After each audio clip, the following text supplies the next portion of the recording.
Mis hermanos, buenas noches. Mi nombre es Paola Andrea Castañeda Ríos. El día de hoy les voy a compartir la enseñanza en este día de culto 4 de noviembre y los invito a que donde usted se encuentre cierre sus ojos y ore conmigo. Señor, te damos gracias por este tiempo. Gracias por tu palabra. Gracias porque tú eres el Dios Todopoderoso, grande, fuerte y sublime. Hoy, Señor, nos acercamos ante tu trono para presentar nuestras vidas y este tiempo. Y oramos por los enfermos, por aquellos que están en casa recuperándose, los que están en cuidados intensivos, en una hospitalización, Señor, para que tú extiendas tu manto de misericordia y de gracia sobre estas familias y sobre aquellos enfermos. Señor, y hoy, por medio de tu palabra, nos hables. Te lo pedimos en el nombre de tu Hijo Jesús. Amén. Bueno, mis hermanos, hoy quiero compartir con ustedes una enseñanza que he titulado Jesús, la resurrección y la vida. Por eso nos vamos a centrar en el texto de San Juan capítulo 11, del verso 17 al verso 26. Entonces lo voy a leer con el favor del Señor, del Padre, del Hijo y del Espíritu Santo. Y dice: vino pues Jesús y halló que hacía ya 4 días que Lázaro estaba en el sepulcro. Betania estaba cerca de Jerusalén como a 15 estadios. Y muchos de los judíos habían venido a Marta y a María para consolarlas por su hermano. Entonces Marta, cuando oyó que Jesús venía, salió a encontrarle, pero María se quedó en casa. Y Marta dijo a Jesús: Señor, si hubieses estado aquí, mi hermano no habría muerto. Mas también sé ahora que todo lo que pidas a Dios, Dios te lo dará. Jesús le dijo: tu hermano resucitará. Marta le dijo: yo sé que resucitará en la resurrección, en el día postrero. Le dijo Jesús: yo soy la resurrección y la vida. El que cree en mí, aunque esté muerto, vivirá. Y todo aquel que vive y cree en mí, no morirá eternamente. ¿Crees esto? Hermanos, estamos pasando por momentos difíciles, viviendo tiempos difíciles por culpa de la recesión económica mundial. Las personas están esperando que se les resucite la economía mundial para que se abra una nueva época de prosperidad material. Lo triste de todo esto es que la mayoría de nuestros conciudadanos, incluso hablo de creyentes, que están pasando por alto la verdadera esperanza que tenemos en Cristo Jesús, en aquel Cristo resucitado, y que debido a nuestra incredulidad, muchas de nuestras personas o muchas de las personas de afuera tendrán que pasar por la resurrección que los llevará a la separación eterna de la presencia de Dios. Si una persona quiere participar de la resurrección que lleva la vida, que no acabará nunca, tiene que saber que el único camino es por la fe en Cristo. De esta manera, mis hermanos, se disfruta de la seguridad, no solo del perdón de pecados, sino también de un hogar celestial en la vida eterna que llegará a su plenitud. Como dice Apocalipsis, un lugar en donde no habrá llanto, ni dolor, ni tristeza, ni enfermedad. Dicho de otra forma, cada creyente puede afirmar lo siguiente: Cristo, mi Señor, es la resurrección y la vida. Por tanto, resucitaré para estar con Él en su gloria para siempre. A través del libro de Juan, vemos los 7 yo soy. de Jesús. Y sabemos que el propósito de estos, así como de todo el libro de Juan, es testificar de la deidad de Cristo y para llevarnos a la salvación eterna. Juan 20, verso 31, habla sobre esta verdad y dice, Juan 20, 31, pero estas se han escrito para que creáis que Jesús es el Cristo, el Hijo de Dios, y para que creyendo tengáis vida en su nombre. El último versículo del libro de Juan menciona que él como apóstol no pudo escribir todo lo que Cristo hizo aquí en la tierra, todo lo que él presenció como testigo ocular, sino que eligió 7 milagros que daban testimonio inconfundible de su deidad. Por eso hoy les hablaré solo de un yo soy, y hoy veremos por medio de este yo soy lo siguiente. 1. En Jesús está la vida. 2. El juicio viene por medio de Jesús. Y 3. El creer en Jesús nos da la resurrección eterna. Comencemos. Primer punto. En Jesús está la vida. Leamos el capítulo 11 de San Juan, el verso 21 y 22, donde dice, Marta le dijo a Jesús, Señor, si tan solo hubieras estado aquí, mi hermano no hubiera muerto. Pero aún ahora, yo sé que todo lo que tú le pidas al Padre, el Padre Dios te lo dará.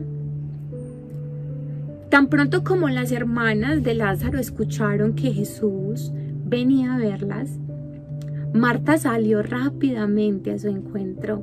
Entre tanto, María se quedó en casa. Una vez más vemos los diferentes que eran ellas. Marta siempre activa, agitada, impaciente, impulsiva, mientras que María era una mujer tranquila, reflexiva, pensativa.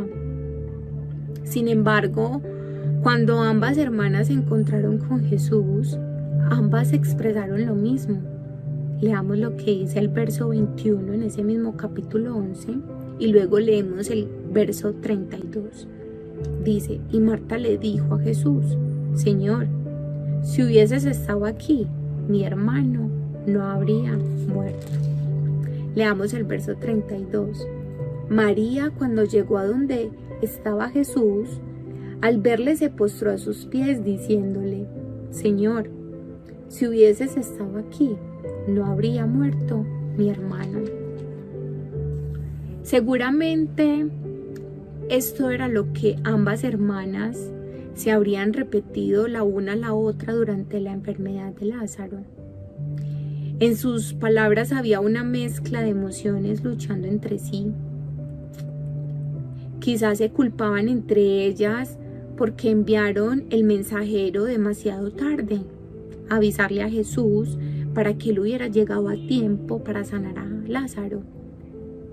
Pero es también muy probable que estuvieran planteando una queja en contra del Señor por haberse demorado innecesariamente en ir a su encuentro. Aún así, ellas seguían expresando su fe en Él, puesto que estaban seguras de que su presencia habría impedido la muerte de su hermano y lo hubiera traído a la vida.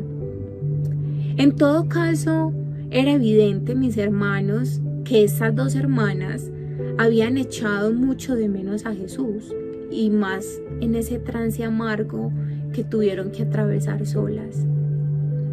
Vemos entonces aquí una fe mezclada con incredulidad. No dudaban del poder del Señor, no, para sanar a Lázaro, no, sino que siempre y cuando Él hubiera estado presente.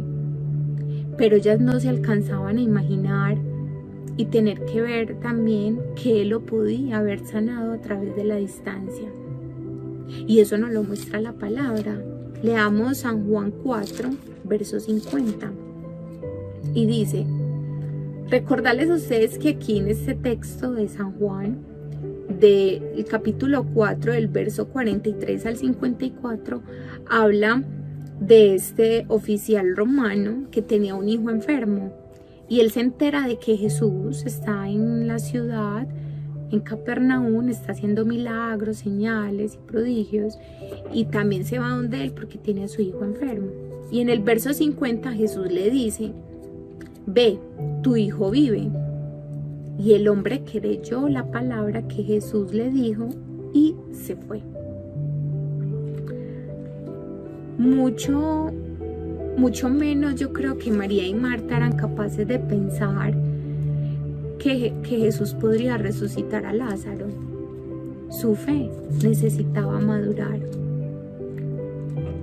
Por eso es también una necesidad para nosotros hoy, mis hermanos.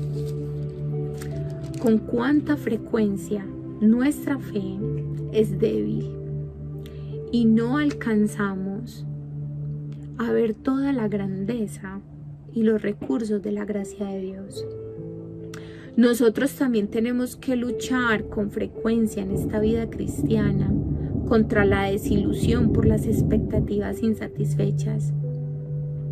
Estaba claro para María y para Marta que ellas se sentían insatisfechas porque ellas habían esperado algo de lo que el Señor nunca les dio. Ahora bien, esto nos lleva a nosotros a preguntarnos quién fue realmente el que había fallado. Parecía que para estas hermanas Jesús no había estado a la altura de lo que ellas imaginaban o esperaban de Él. Pero también tenemos que preguntarnos si era correcto lo que ellas esperaban. Yo les pregunto, ¿debemos pensar que si estamos con Jesús no nos pasará cosas malas en la vida? Otra pregunta.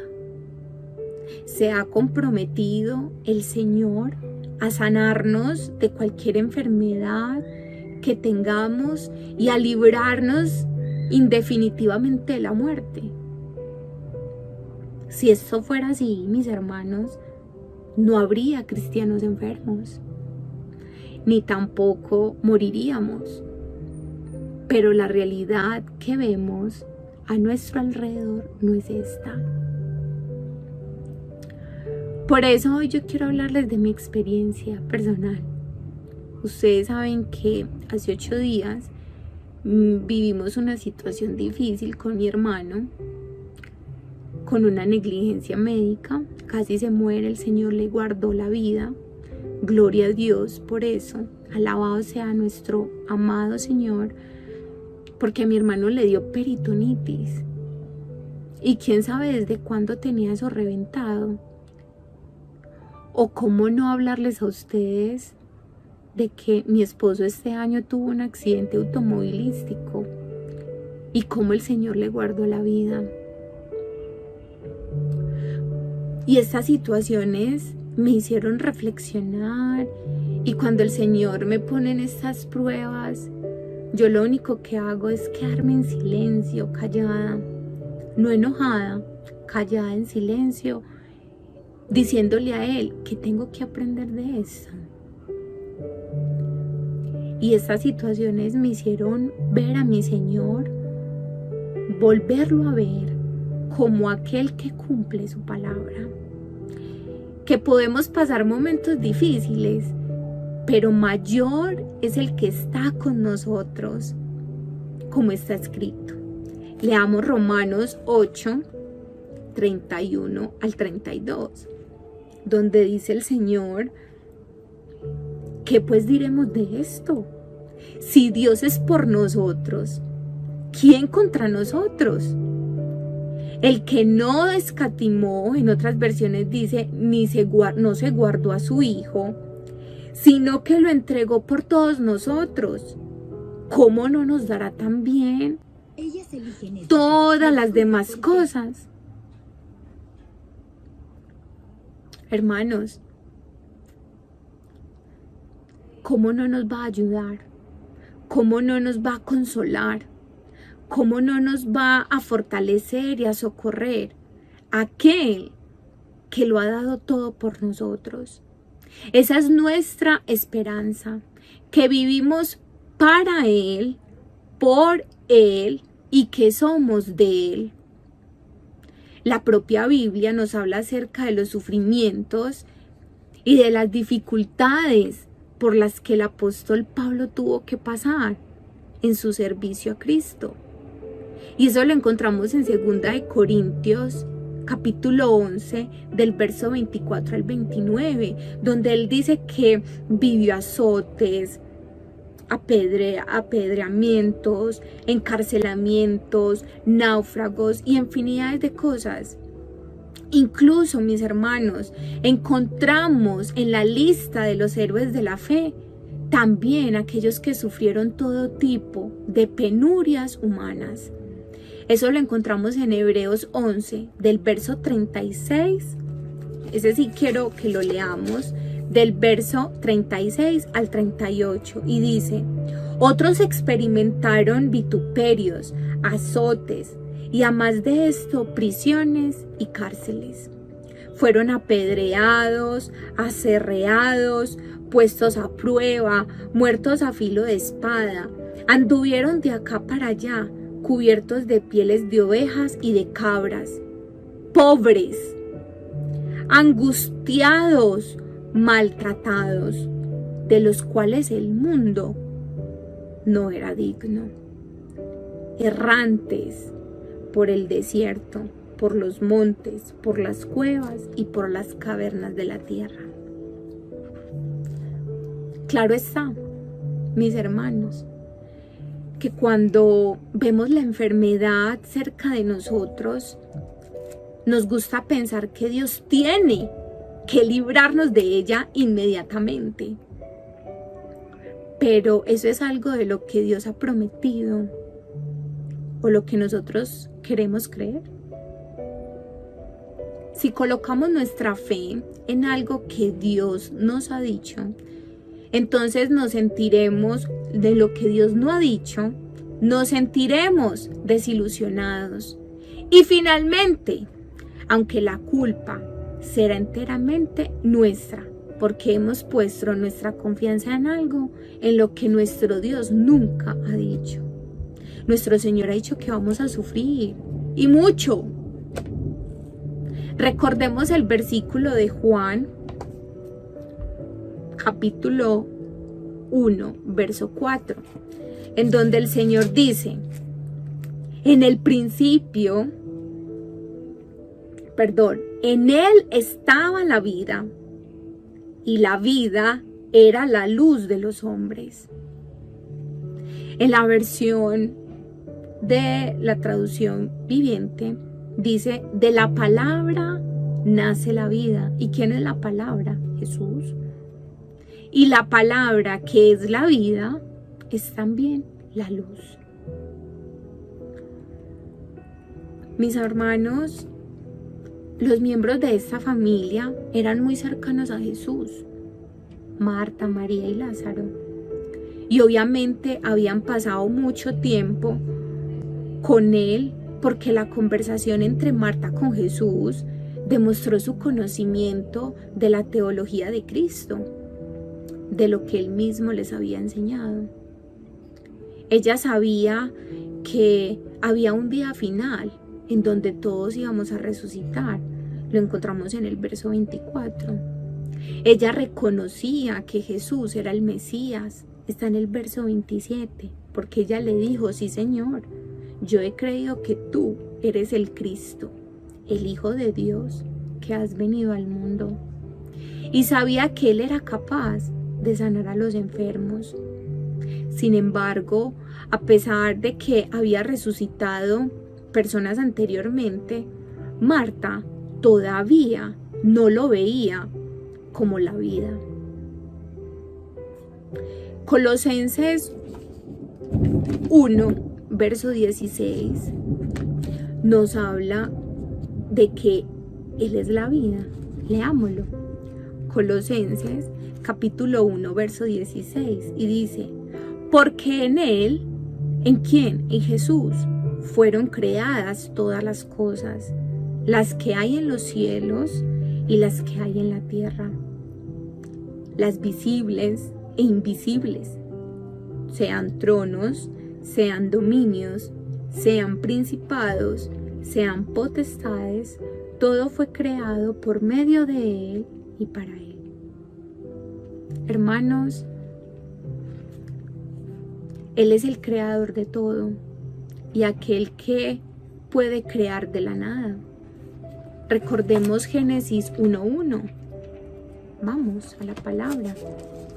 Y dice: en el principio creó Dios los cielos y la tierra. Él puede resucitar a la vida porque su naturaleza es vida. Él no recibió la vida como nosotros, sino que Él mismo nos dio vida. La vida existe en Él. Y como Él es eterno, entonces nuestra vida también es eterna. Es por ello, por lo que al momento de morir, iremos a dos lugares: al cielo, con eterno gozo, o al infierno, con eterno sufrimiento.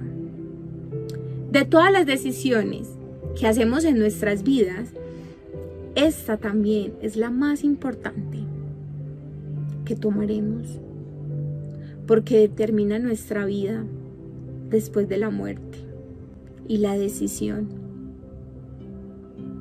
Hoy, mis hermanos, es a cuál de los dos lugares tú quieres ir.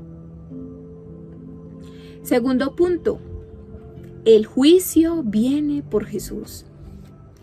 Vamos nuevamente a San Juan 11, del verso 23 al 24. Y dice: Jesús le dijo: tu hermano resucitará. Marta le dijo: yo sé que resucitará en la resurrección, en el día postrero. A pesar de todo su dolor, Marta seguía creyendo que Dios obraba poderosamente a través de Jesús. Su confianza en Él seguía inamovible. De hecho, esperaba contra toda esperanza que Él todavía podría hacer algo, porque sabía que Dios escuchaba sus oraciones. Se lo dijo. Marta seguía luchando con su fe y no era capaz de interpretar la resurrección prometida por Jesús como una realidad en el tiempo presente, sino para el día postrero, para el tiempo futuro.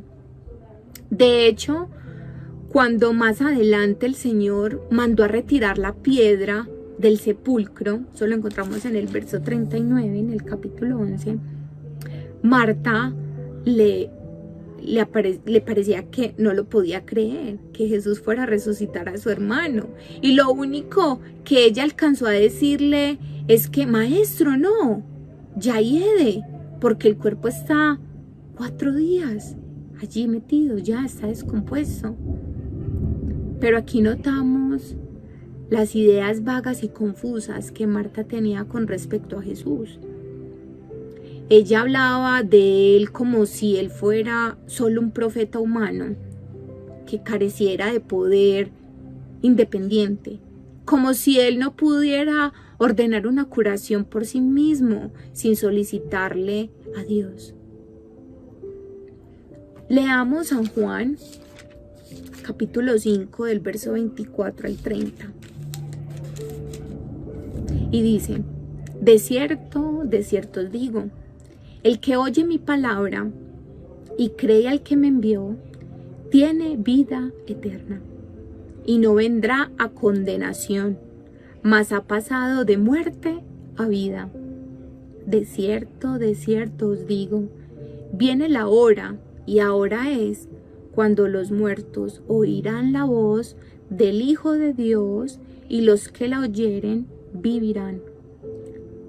Porque como el Padre tiene vida en sí mismo, así también ha dado al Hijo el tener vida en sí mismo. Y también le dio autoridad de hacer juicio por cuanto es el Hijo del Hombre. En Jesús nos viene el juicio. No os maravilléis de esto, porque vendrá ahora cuando todos los que están en los sepulcros oirán su voz, y los que hicieron lo bueno saldrán a resurrección de vida, mas los que hicieron lo malo a resurrección de condenación. No puedo yo hacer nada por mí mismo, según oigo. Así juzgo, y mi juicio es justo, porque no busco mi voluntad, sino la voluntad del que me envió, la del Padre. Mis hermanos, entonces acá encontramos, aquí nos llama la atención, es que Jesús está demostrando lo que había dicho en Juan 5:21. Porque como el Padre levanta a los muertos y les da vida, así también el Hijo del Hombre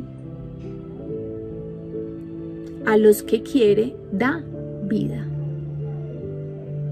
Y en los versículos 28 y 29, Él termina diciéndonos que no nos maravillemos con eso, porque Cristo no es solamente el Salvador, sino también que Él es el juez, al que cada uno de nosotros nos tendremos que enfrentar en el día final. Notemos la paradoja, mis hermanos. Jesús da vida a los hombres mientras Él entregó su vida por nosotros, para que nosotros la recibamos. Punto 3, para ir terminando. El creer en Jesús nos da la resurrección eterna.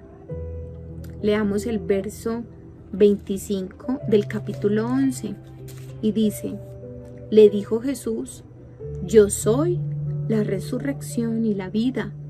El que cree en mí, aunque esté muerto, vivirá. Lo que no imaginaba Marta era que estaba a punto de escuchar una de las declaraciones más gloriosas y poderosas que se hayan dicho alguna vez. Cristo, manifestando una vez más su majestuosidad, su dignidad como Señor, dice: yo soy la resurrección y la vida. Jesús se atribuye una de las expresiones más sagradas con que Dios se presenta en la Biblia, un título que está reservado solo para el Señor de todo. Leamos Éxodo 3, del verso 13 al 14, y dice: dijo Moisés a Dios: he aquí que llego yo a los hijos de Israel y les digo: el Dios de vuestros padres me ha enviado a vosotros. Si ellos me preguntaren cuál es su nombre, ¿qué les responderé? Y le respondió Dios a Moisés: yo soy el que te envió. Yo soy, dijo. Así dirás a los hijos de Israel: yo soy, me envió a vosotros.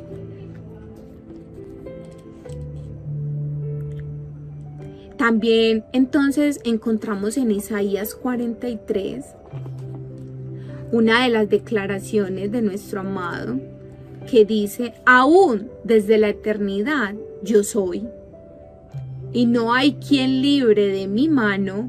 Yo actúo, ¿y quién lo revocará?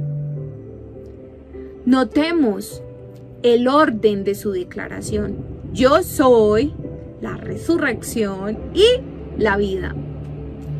Primero viene la resurrección y luego la vida, porque la resurrección abre la puerta hacia la auténtica vida inmortal. Por eso debemos entender que el Señor se está refiriendo a este contexto a personas que están muertas físicamente. Todas ellas serán resucitadas por el poder del Señor, de Jesucristo, y vivirán eternamente. Unos en condenación y otros disfrutando de la vida eterna junto al Señor. Y a continuación nos habla a los creyentes vivos, del mismo modo que antes había hablado a los creyentes que ya habían muerto, diciendo en San Juan 11:26, diciéndoles: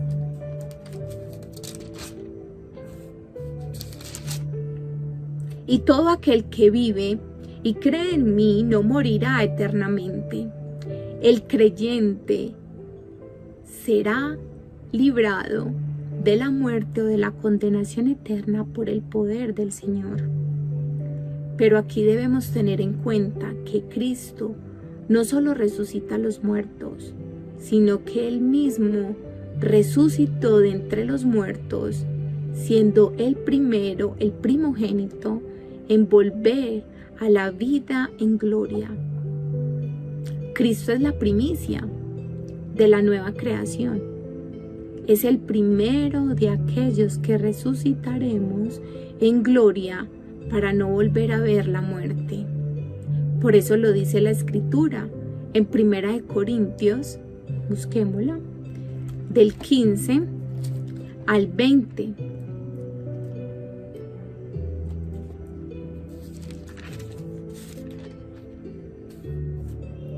Mas ahora Cristo ha resucitado de los muertos, primicias de los que durmieron. Es hecho. La Escritura hace una hermosa comparación con la cosecha, donde los primeros frutos son llamados primicia, es decir, Cristo es el primer fruto de la resurrección gloriosa que ocurrirá el día final, cuando los que somos de Cristo seremos renovados en gloria en una gran cosecha de vida en un campo que había sido arrasado por la muerte y el pecado. Conclusión. Juan 11, verso 26. Parte B. ¿Crees esto? ¿Crees esto, mi hermano y mi hermana? Vívelo, siéntelo, aplícalo. ¿Crees entonces que Jesús es tu Maestro, amigo, Señor y autor de la resurrección y la vida? ¿O por el contrario, seguirás pensando en Él solo como un profeta que enseña cosas buenas y agradables? Hermanos, llegó el momento de tomar la decisión. El que Cristo diga: yo soy la resurrección, revela una misericordia eterna, porque implica que Él restaura, renueva y vivifica aquello que se había cubierto por el manto de la muerte y por el efecto del pecado. Como dice la Escritura en 1 de Juan, capítulo 3, verso 8, donde el Señor nos dice: el que practica el pecado es del diablo, porque el diablo peca desde el principio. Para esto apareció el Hijo de Dios, para deshacer las obras del diablo. La resurrección entonces implica que primero haya muerte y que esa muerte debe ser desechada, revertida por un acto sobrenatural y luego lleno de poder, y que solo el Señor, quien tiene vida en sí mismo, puede realizar. Cada día debemos morir a esta carnalidad y decirle al Señor que nos vivifique en su Santo Espíritu. Bueno, yo soy la resurrección y la vida.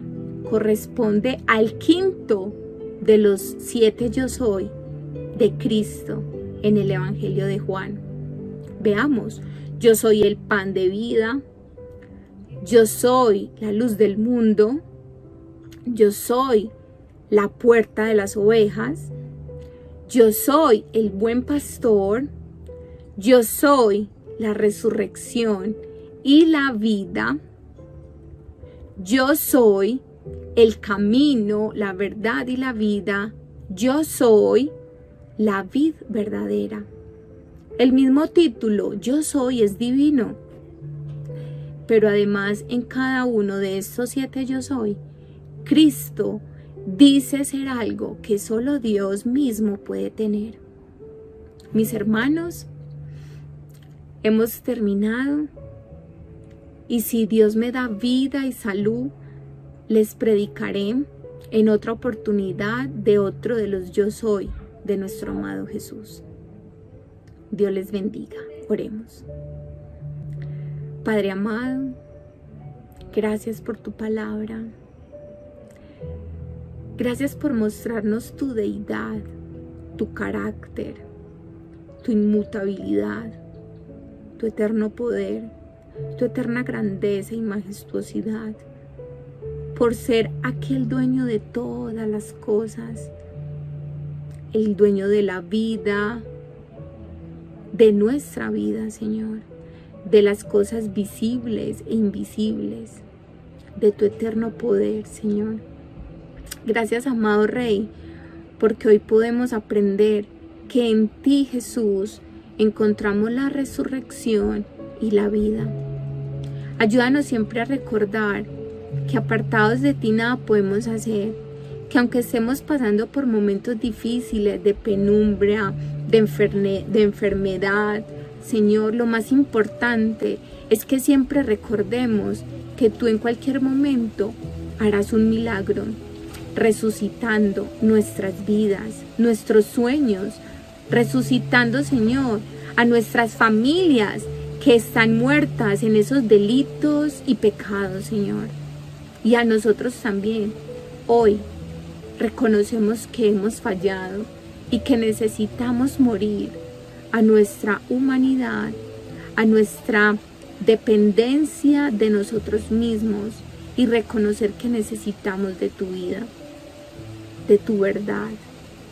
Gracias, amado Jesús. Dirígenos en este mes, que sea un mes donde tu presencia y tu Santo Espíritu nos dirija y nos acompañe. Todo esto te lo pedimos en el nombre de tu Hijo Jesús. Amén y amén. Feliz y bendecida noche, mis hermanos. Dios les guarde.